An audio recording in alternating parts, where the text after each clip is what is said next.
Bonjour à tous et merci aux intervenants de ce colloque de participer en ligne dans ces conditions un petit peu difficiles.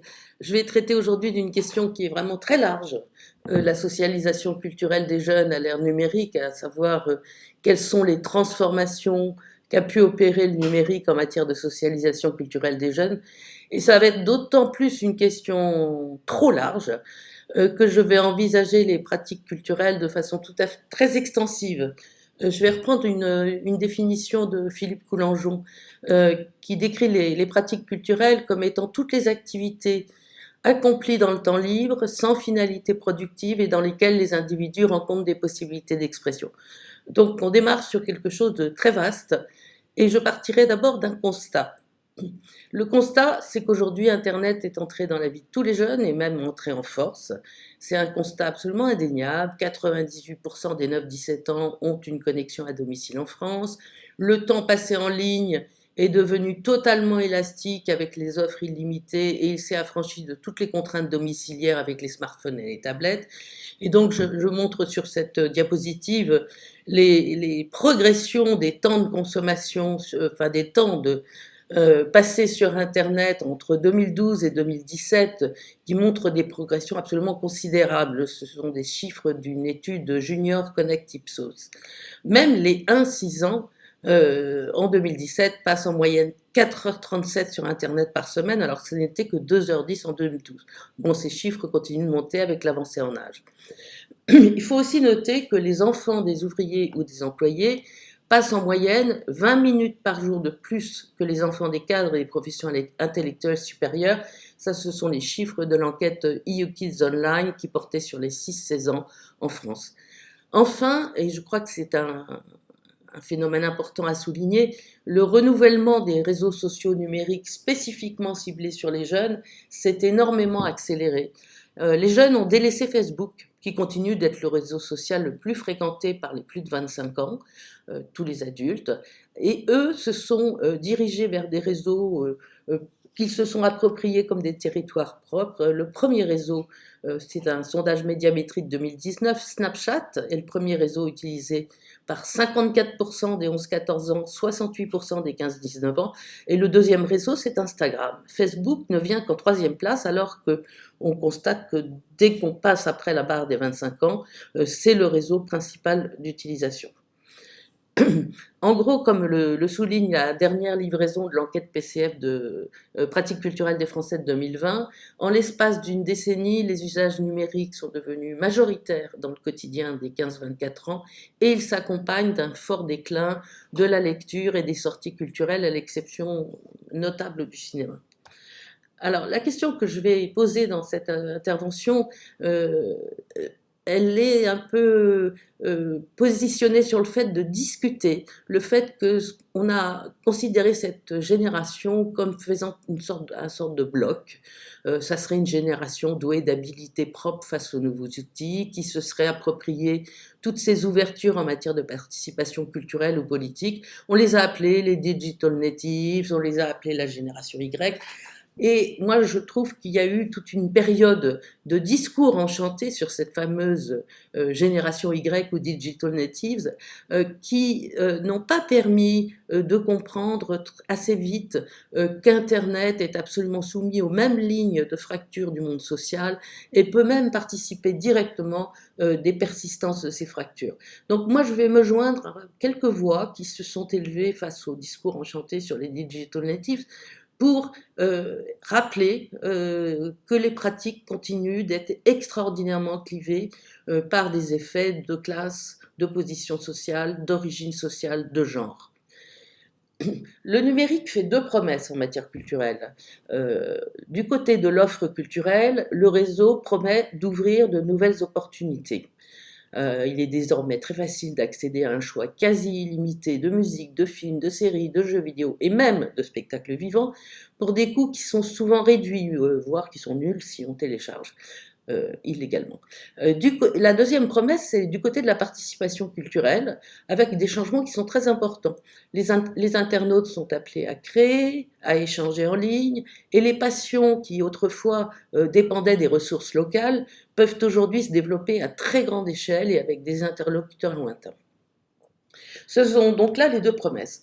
Revisitons ces deux promesses à l'aune des travaux qui ont porté sur les usages concrets et les pratiques effectives des individus de moins de 20 ans. La démocratisation de l'œuvre culturelle. On en a beaucoup parlé dans les années 2000 à travers cette théorie qu'on a appelée la longue traîne, le terme de Chris Anderson. Donc une théorie selon laquelle la dématérialisation numérique des produits culturels, en réduisant drastiquement les coûts de stockage et en étendant la gamme des œuvres mises à disposition du public, favoriserait le glissement d'une économie de star system où l'attention des consommateurs va et se concentre sur des best-sellers, à une économie de beaucoup plus grande diversité culturelle où la pluralité des goûts s'apparierait à une diversité accrue des offres. C'est une sorte de mythe rassurant qui postule que tous les produits culturels ont une chance. Mais les travaux qui ont exploré cette piste de la longue traîne et donc d'une diversité culturelle accrue du fait de la diversité de l'offre disponible en ligne, ont très vite conclu que la transformation de l'offre avec le numérique ne suffisait absolument pas. Le problème est déplacé en aval vers la capacité technique et surtout la capacité culturelle des consommateurs à choisir et à inscrire l'offre culturelle dans leur univers personnel. De fait, c'est le capital culturel du consommateur qui reste le facteur déterminant dans l'appropriation de l'offre. C'est une étude de Jean-Solin Bourreau. Les jeunes générations ne sont évidemment pas épargnées par ce phénomène. Pierre Merclay a étudié l'ouverture à la diversité culturelle chez les jeunes à partir d'une exploitation secondaire de l'enquête longitudinale sur les pratiques culturelles des 11-17 ans qui avait été lancée par le ministère de la Culture entre 2002 et 2008. Il montre qu'il y a un goût de la diversité qui est beaucoup plus marqué pour les filles que pour les garçons et qui est davantage prononcé dans les milieux favorisés que dans les milieux populaires. Je le cite, « Pendant le temps de l'adolescence, l'éclectisme culturel varie plus fortement selon le sexe que selon le milieu social. Mais la fin de l'adolescence marque le retour de fortes différences d'éclectisme selon le milieu social et l'affaiblissement relatif des variations précédemment observées selon le sexe. » Donc de manière générale, ce travail de Merclay a le grand intérêt de montrer que même si l'effet de l'origine sociale est important et s'amplifie à l'avancée en âge, celui du sexe ne l'est pas moins. Ici, c'est à l'avantage des filles, puisqu'il montre que au moins durant les débuts de l'adolescence, les filles ont des pratiques culturelles plus variées et plus nombreuses, mais ce n'est pas forcément à leur avantage. Et je vais prendre maintenant un exemple qui me semble très intéressant, celui de la pratique des jeux vidéo. Alors, l'industrie du jeu vidéo est jeune, elle a moins de 50 ans. Aujourd'hui, son chiffre d'affaires dépasse, et ça fait plusieurs années que c'est le cas, le chiffre d'affaires du cinéma et de l'industrie du disque. À ses débuts, le jeu vidéo était joué uniquement sur console et il était fortement associé à un profil, les jeunes garçons de milieu populaire qui jouaient sur console, bien sûr. La montée en puissance des jeux massivement multijoueurs, qui s'est opérée au cours des années 2000, a entraîné une migration de la pratique sur Internet et de fait sur ordinateur. On a alors vu la pratique du jeu vidéo gagner les adolescents issus des classes supérieures par une sorte de démocratisation inversée, puisqu'elle s'est opérée du bas vers le haut de l'échelle sociale. Enfin, aujourd'hui, les joueurs sont plus âgés en moyenne du fait de la continuité des pratiques à l'âge adulte, même si les joueurs les plus assidus sont toujours des moins de 20 ans. Et dernier phénomène, la féminisation des jeux vidéo s'est opérée à travers la naissance sur smartphone de jeux de plateforme qui ont été très très utilisés par les femmes et qui donc font qu'aujourd'hui on peut dire qu'il y a autant de joueuses que de joueurs. Pourtant, si on en juge par quelques travaux récents que je vais évoquer, derrière cette massification apparente se nichent de forts clivages qui sont liés au genre et à la classe. Les clivages se jouent en termes d'équipement pour jouer, du côté de l'origine sociale. La console de salon reste l'apanage des catégories populaires, les employés, les ouvriers, alors que les couches les plus aisées sont plutôt équipées et jouent sur ordinateur. Les jeux pratiqués ne sont pas les mêmes. Parmi les joueurs, les ouvriers jouent davantage à des jeux de course automobile, à des jeux de tir, alors que les jeux d'adresse sont plutôt plébiscités par les catégories les plus diplômées. Il y a même le travail de Bruno Vettel qui montre que pour un même jeu, il a étudié un jeu massivement multijoueur qui s'appelle Dofus, les manières de jouer diffèrent. Les adolescents qui sont issus de milieux populaires et qui n'ont pas beaucoup de moyens financiers pour acheter des éléments de progression dans le jeu sont obligés de pratiquer ce qui s'appelle le farming, c'est-à-dire des activités répétitives qui permettent d'engranger des bonus pour continuer leur parcours de jeu. Donc on voit que sur un même jeu, des adolescents du même âge, selon leur origine sociale et leurs moyens financiers, ne vont pas pratiquer le jeu de la même façon.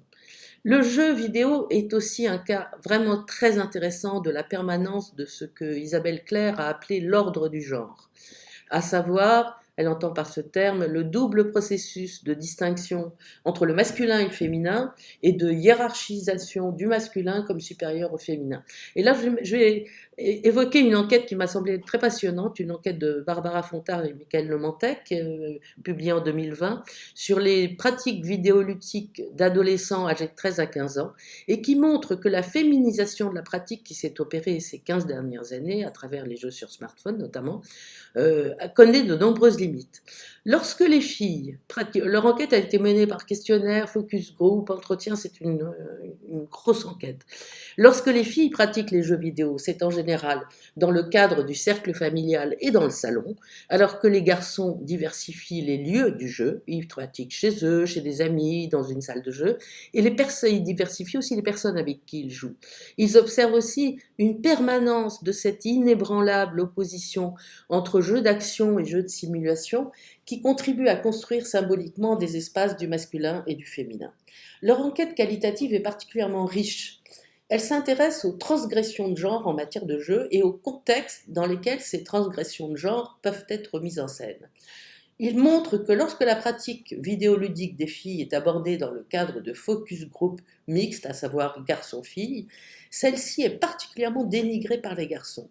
Et si les filles peuvent dire jouer à des jeux de garçons, par exemple des jeux d'action multijoueurs, ce qui est le cas de certaines adolescentes qui ont été socialisées à ce type de jeu par leurs frères, et elles peuvent même le revendiquer, l'inverse est absolument rarissime.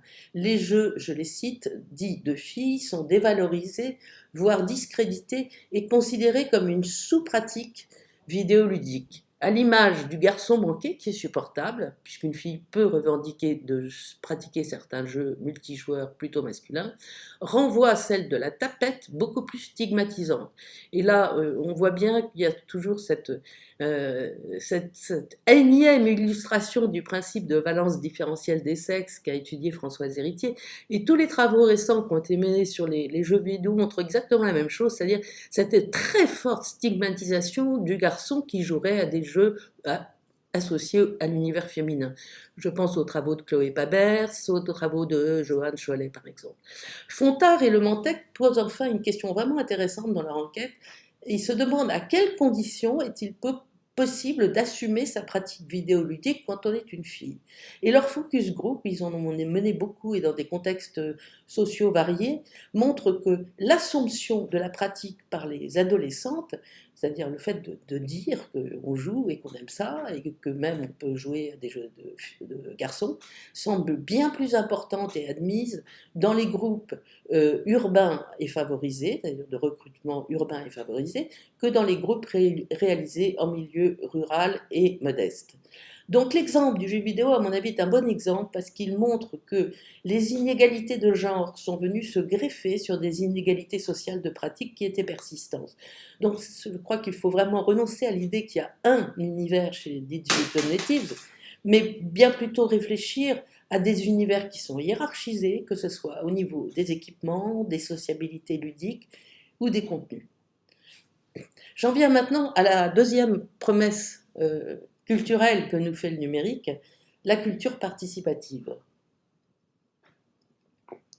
On le sait, Internet peut être le lieu d'une sociabilité ludique et un lieu où sont nées de nouvelles pratiques créatives en ligne qui se sont emparées de produits de la culture de masse pour les transformer en signaux identificatoires au sein de micro-communautés reposant sur une passion commune.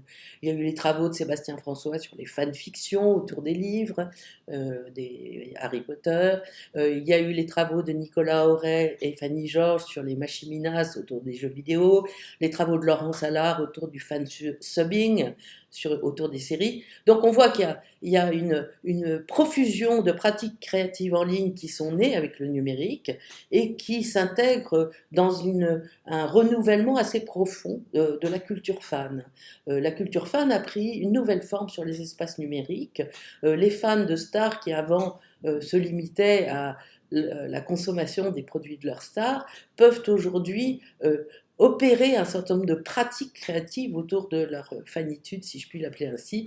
L'étude de Laurence Allard, par exemple, sur les fans de la chanteuse Britney Spears, montre ainsi comment ces fans pratiquent le remixage de clips, de photographies, de vidéos de la star.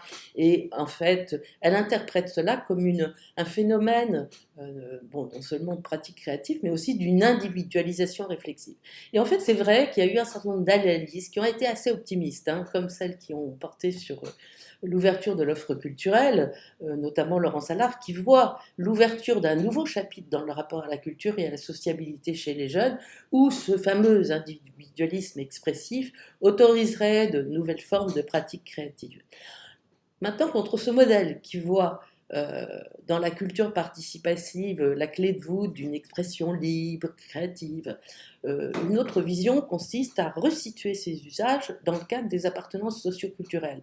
Donc de lâcher un peu cette vision très irénique de la créativité en ligne, où les usagers seraient affranchis de leurs appartenances traditionnelles, pour envisager leurs pratiques effectives et voir qui pratique quoi. On peut prendre en exemple le travail de Jane Schrady, qui parle d'un digital production gap et qui montre, sur la base d'une exploitation secondaire de 17 enquêtes Pew entre 2002 et 2008, qu'il existe une forte sélection liée au niveau de diplôme dans la production de contenu en ligne. Ce sont les jeunes urbains diplômés du supérieur qui dominent la production, qu'il s'agisse de créer des blogs, de faire du remix expressif du type mashup, ou même simplement de participer à des forums. Les individus qui ont un niveau licence sont 2 fois plus nombreux que ceux qui ont un niveau d'école secondaire à poster en ligne des vidéos ou des photos. Ils sont 3 fois plus nombreux à écrire des critiques en ligne sur des produits culturels. Les enfants issus des franges défavorisées, on le sait maintenant par beaucoup d'enquêtes, tendent en effet à utiliser davantage les écrans informatiques pour des consommations de divertissement, musique, jeux vidéo.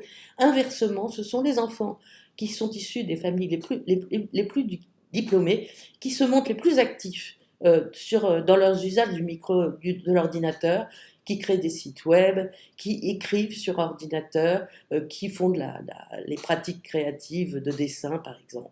Il y a un rapport du Centre d'analyse stratégique de 2011 qui confirme absolument ce phénomène en montrant que plus les parents appartiennent aux catégories socio-professionnelles supérieures, plus le pourcentage de jeunes qui se livrent de façon autonome à ce type d'activité est élevé. Donc derrière toutes ces différences d'appropriation d'Internet, en fait, se tapit un problème de relation à l'écrit, je pense. On connaît tous les travaux de Bernard Lehir qui ont montré les nombreux obstacles que les non-diplômés doivent surmonter dans leur rapport à l'écrit, à commencer par le fait que c'est une forme d'échange qui est dévalorisée, contrairement à l'interaction de face à face qui, elle, est porteuse de franchise, d'authenticité. Et l'écrit électronique ne fait pas moins peur que l'écrit du livre. C'est ce qu'a montré Valérie Baudouin dans une enquête vraiment très innovante pour l'époque, puisqu'elle a été publiée en 2002, qui montrait que les individus les moins diplômés ne participent pas aux dispositifs qui demandent une écriture en ligne, à élaborer et argumenter. Ils ne participent pas au forum et ils se cantonnent à des dispositifs sans mémoire et qui reposent sur des types d'écriture très éloignés des canons légitimes, les chats, la messagerie instantanée, Facebook. Donc en fait, dans les milieux peu ou pas diplômés du tout, la prise d'écrit se fait toujours aujourd'hui sur le mode de l'échange oralisé. Il y a donc une appropriation socialement différentielle des dispositifs techniques. Certains dispositifs de communication n'ont pas passé la barrière sociale, comme le mail. Chez les cadres et dans les professions intellectuelles, le mail est au cœur de la communication interpersonnelle et de la vie professionnelle. Dans les milieux populaires, l'usage du mail est purement utilitaire pour laisser une adresse de contact pour les achats en ligne ou dans l'obligation d'échanger avec des services administratifs. Il n'y a aucun usage du mail comme mode de communication interpersonnelle. En fait, le mail est resté comme l'ordinateur. Il continue de faire partie du monde de ceux d'en haut, de ceux qui utilisent les logiciels de bureautique, qui communiquent volontiers par écrit et qui acceptent que la frontière entre le monde du travail et celui de la maison soit poreuse. Le constat est donc sévère, hein, je crois, et il faut être réaliste. Les promesses d'ouverture et de créativité culturelle par le numérique, qui sont absolument exactes, se heurtent au mécanisme tout à fait classique de la stratification sociale. J'aimerais maintenant, pour finir, rappeler que cette inégalité devant le numérique se construit à un âge très précoce et au sein des familles, et pour des raisons qui sont assez particulières et qui sont liées à la nouveauté de ces technologies.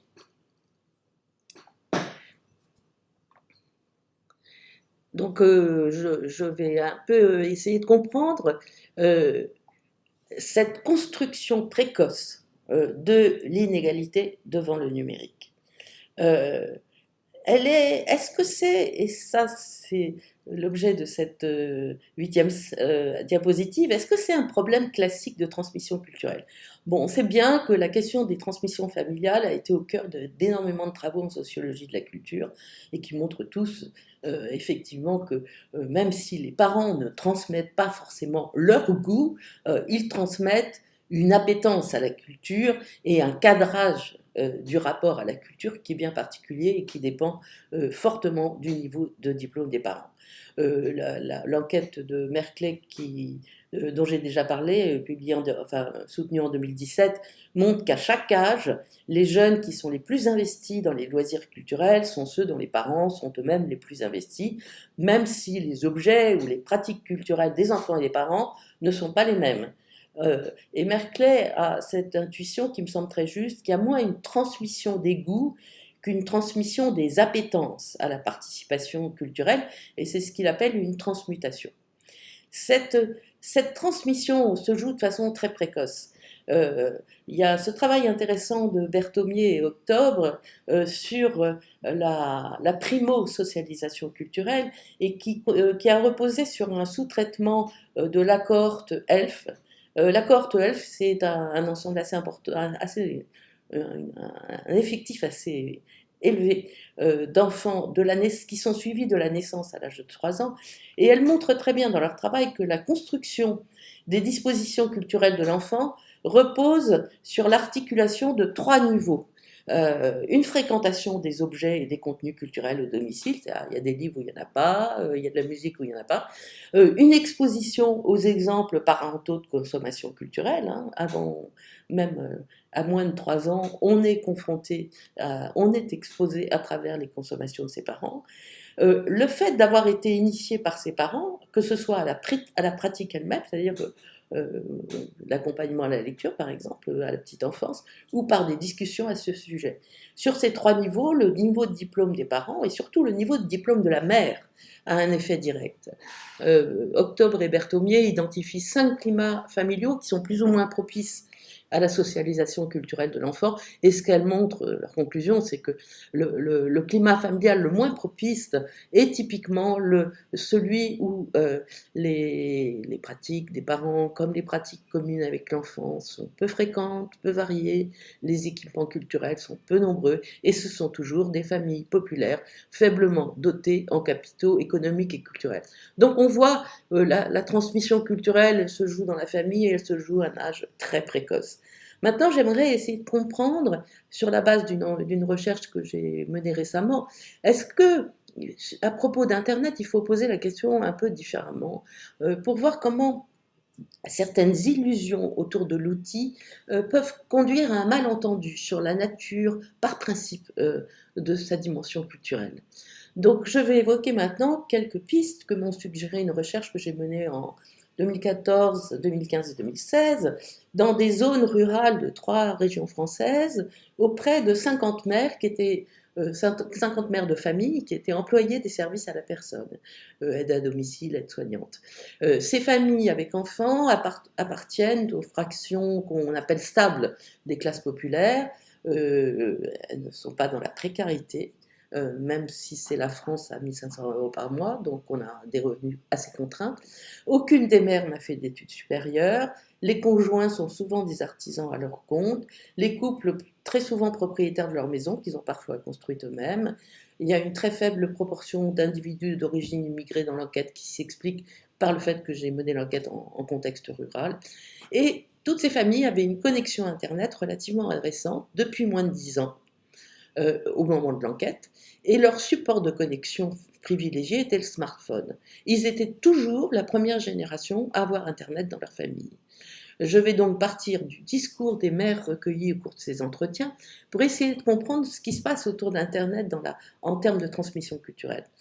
Il y a un fait totalement concordant, aux très très rares exceptions près, la connexion à domicile à Internet a été prise pour les enfants, sous la pression des enfants. Et au nom de 2 arguments. Toutes les mères développent ces 2 mêmes arguments. Le premier, c'est un argument qu'on pourrait appeler l'argument scolaire, hein, qui est un argument lié à l'espoir de réussite qui est accroché au médium Internet. L'argument scolaire, c'est un pilier très fort, hein, de la croyance des mères dans la nécessité d'être connectées à domicile. Et les enfants, bien sûr, ont fort bien su l'utiliser pour obtenir d'avoir Internet. Les mères que j'ai interviewées ont le sentiment que la familiarité avec l'univers numérique va permettre de donner à leurs enfants un avantage qu'elles n'ont pas eu elles-mêmes dans leur propre enfance. Cet argument scolaire repose sur 2 malentendus. Le premier malentendu, c'est l'idée que les enseignants désirent que tous les élèves soient connectés.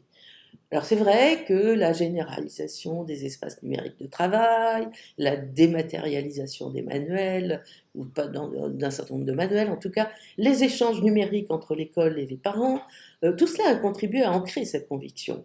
Mais dans les faits, on le sait bien par les travaux en sciences de l'éducation, peu d'enseignants sont favorables a priori à Internet pour le travail scolaire, et la culture scolaire continue de reposer sur le livre et la lecture hors ligne. Or, toutes ces mères avaient l'impression que c'était un désir qu'avaient les enseignants que leurs enfants travaillent avec Internet. Deuxième malentendu, Internet favorise la réussite scolaire. L'argument scolaire est particulièrement ancré dans les familles populaires. On se souvient de la fameuse enquête de Bernard Lahire qui montrait que pour les parents qui sont peu ou pas diplômés et qui donc ne peuvent pas aider leurs enfants scolairement, l'important c'est de fournir de bonnes conditions de travail, de leur donner tout ce dont ils ont besoin pour qu'ils travaillent du mieux qu'ils peuvent. Et une enquête de Céline Metton qui avait été menée sur les tout débuts d'Internet, au début des années 2000, montrait déjà que la connexion Internet était perçue par les parents qu'elle avait rencontrés comme un moyen de se comporter en bons parents, en offrant à ses enfants tous les moyens nécessaires à la réussite scolaire. Or, ce qui se passe, c'est quand même que la réalité des pratiques est très différente. Une fois la connexion établie, les parents constatent que les jeux et la communication à distance constituent l'essentiel, voire la totalité des pratiques de leurs enfants. Il y a cette enquête que je trouve fort intéressante de Laura Robinson qui montre qu'il y a une productivité possible scolaire d'Internet, mais cette productivité scolaire d'Internet, elle fonctionne dans les familles favorisées, elle a un échantillon de familles favorisées et un échantillon de familles populaires, elle montre que la productivité scolaire d'Internet dans les familles favorisées est liée au fait que les parents offrent dans ces foyers un double accès à l'écrit. Il y a des livres, il y a des revues, et puis il y a la recherche d'informations en ligne. Les enfants qui ont des parents qui leur apprennent ainsi à trier les informations, qui discutent avec eux, qui leur fournissent d'autres outils d'accès au savoir comme les livres, jouissent d'un avantage considérable pour même être capables de juger de la pertinence des informations trouvées en ligne. Donc ce qu'elle constatait, c'est qu'il n'y avait pas de productivité scolaire de la recherche sur Internet dans les familles où il n'y avait pas le double accès à l'écrit. Le deuxième argument qui était utilisé par ces femmes que j'ai interviewées, c'est une crainte de la marginalisation sociale. Il y avait un souci de normalité très fort en ce qui concernait leurs enfants. Les parents ne voulant pas que leurs enfants expérimentent un sentiment d'exclusion, d'ostracisme ou d'écart par rapport à leurs camarades. Et donc il y avait une sorte de devoir de connexion qui s'était imposé. Je montre sur la diapositive les paroles de cette aide-soignante de 35 ans. Tout le monde l'avait, on n'allait pas rester des imbéciles, on ne veut pas que notre enfant soit exclu. On a tous vécu ça, nous, le vêtement que tout le monde a et qu'on n'a pas. On pourrait aussi citer cette aide-soignante de 50 ans qui travaille à l'hôpital. Le téléphone, ils l'ont eu à leur entrée en sixième. Bah, c'était faire comme les copains pour pas qu'ils aient l'air ridicules, pour pas qu'on soit des parents ringards. Et là, où c'est intéressant, c'est qu'on a quelques travaux aujourd'hui sur des sortes de stratégies de distinction qui s'opèrent dans les familles les plus diplômées, avec des stratégies de non-connexion volontaire, de déconnexion par moment, etc. Et là, on s'aperçoit que dans ces familles qui ont découvert Internet de façon relativement récente, moins de 10 ans, on a vraiment l'idée que être connecté, c'est une chance absolument immense et qu'il ne faut surtout pas passer à côté de cette chance pour leurs enfants. Je vais prendre quelques secondes pour m'attarder sur le cas de la tablette qui me semble résumer à elle toute seule beaucoup des malentendus autour d'Internet dans les milieux populaires. Donc le cas de la tablette. Cela a été une des surprises de l'enfance, c'est que des enfants très jeunes, les parents achetaient une tablette personnelle et des tablettes chères de plusieurs centaines d'euros, alors que leurs budgets domestiques sont tout à fait contraints, achetaient des tablettes personnelles à des enfants extrêmement jeunes, des enfants de moins de 3 ans. Alors la tablette personnelle, donc on a essayé de comprendre ce qui se passait autour de cette fameuse tablette. Elle est vécue comme un droit au plaisir de l'enfant.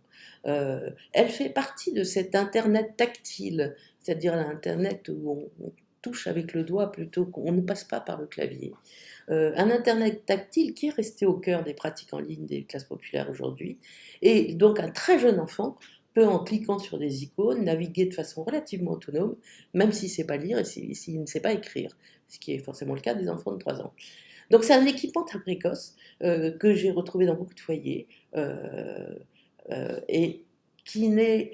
Et le deuxième peut-être constat, c'était que la tablette n'est l'objet d'aucune restriction d'usage et qu'elle ne suscite aucun discours réprobateur. Alors qu'il y a des règles sur l'âge pour avoir le premier smartphone, qui est en général l'entrée en sixième. La tablette, non, c'est comme une seconde télévision qui serait une télévision beaucoup plus personnelle. Et du coup, on est tellement loin des débats sur les dangers des écrans pour les très jeunes enfants qui sont pourtant beaucoup relayés dans les médias, certes, mais qui sont aussi des débats assez importants aujourd'hui dans la communauté scientifique. La capacité d'un enfant très jeune à utiliser une tablette est au contraire un objet d'admiration, comme dans l'extrait que je montre ici. J'ai 3 enfants, ils ont tous une tablette, même celui de 2 ans et demi, lui il a besoin d'internet, il est toute la journée sur YouTube quand il était à la maison. C'est pas un enfant qui regarde des dessins animés, si, mais sur sa tablette, pas à la télé. Alors on voit que prestige d'internet, il a l'application YouTube, et la mère conclut, même moi j'étais surprise au départ, mais après maintenant, pour moi c'est naturel. Je me dis, à mon avis, tous les enfants maintenant sont comme ça. Donc on voit cet exemple de la tablette montre que dans les représentations de ces mères, les représentations qu'elles ont d'Internet, elles ont une tellement étroite association entre Internet et réussite que cela a balayé toute réflexion sur les usages effectifs qu'en ont les enfants. Dans les milieux diplômés, l'usage d'Internet est dirigé par les parents vers des pratiques qui sont productives, scolairement, culturellement. Dans les milieux populaires, c'est comme si c'était le simple fait de faire partie des internautes qui est jugé important. En guise de conclusion, je voudrais donc rappeler que ce que je voulais montrer, c'était à la fois que les promesses d'ouverture culturelle par le numérique n'ont pas été tenues pour l'ensemble des jeunes aujourd'hui, et que la stratification sociale et le capital culturel des parents continuent d'avoir un effet fort sur l'accès qu'on a en ligne par les outils en ligne à des formes nouvelles de culture et à une ouverture culturelle et à la création culturelle. Je voulais aussi montrer que du coup, il fallait arrêter de penser que cette génération constituait un bloc. Elle est née avec Internet, c'est sûr, mais elle vit en fait des clivages qui font que certains vont avoir un Internet plus utile que les autres, notamment en termes d'ouverture à la culture et de production culturelle. Euh, donc, il ne faut absolument pas. Et enfin, je voudrais finir en ne vous laissant pas sur une image misérabiliste des familles que j'ai rencontrées. Si euh, euh, si ces femmes étaient portées par un a priori définitivement positif sur Internet, elles avaient aussi un discours extrêmement critique sur ce qu'Internet avait changé à leur vie de famille. Dans les entretiens, elles ont énormément parlé des problèmes que soulevaient les pratiques numériques de leurs enfants. Alors, ce sont des problèmes classiques qui n'existent pas que dans ces familles-là, mais qui sont particulièrement difficiles à gérer dans ces familles parce que les enfants ont une initiation précoce, qui a très peu de restrictions d'usage et que les jeunes de milieux populaires passent plus de temps en ligne que ceux des milieux favorisés et que enfin ces mères sont la première génération à connaître Internet. Elles n'ont pas d'exemple de régulation. Elles n'en ont pas beaucoup dans leur entourage et elles n'ont pas d'exemple de régulation à la génération antérieure. Donc en fait, ce que montraient ces entretiens, c'est une sorte de gouffre entre ce qui était souhaité par les parents, faire confiance, faire plaisir, ne pas priver les enfants de ce qui va être sans doute utile à leur réussite, à leur intégration sociale, la fierté qu'ils sachent se débrouiller avec l'informatique, et puis les moyens de régulation des pratiques, alors qu'on ne sait pas comment il faut faire. Donc les pratiques de régulation telles qu'on a pu les observer ou en discuter, c'est vraiment des ajustements, des tâtonnements, où on privilégie tout ce qui peut essayer de maintenir la vie collective familiale, on privilégie les pratiques en coprésence spatiale. Il y a un souci de transparence très fort des activités de communication et des uns et des autres à l'intérieur du foyer. Donc on reste dans un cadre où la priorité donnée aux liens familiaux est un enjeu très fort, des organisations, des arbitrages, des régulations des usages d'Internet. Et il y a des discours qui continuent à valoriser avec une grande constance ce nous familial, mais en fait ça exprime les aspirations de ces femmes et ça n'est plus tout à fait désormais leur réalité. Je vous remercie.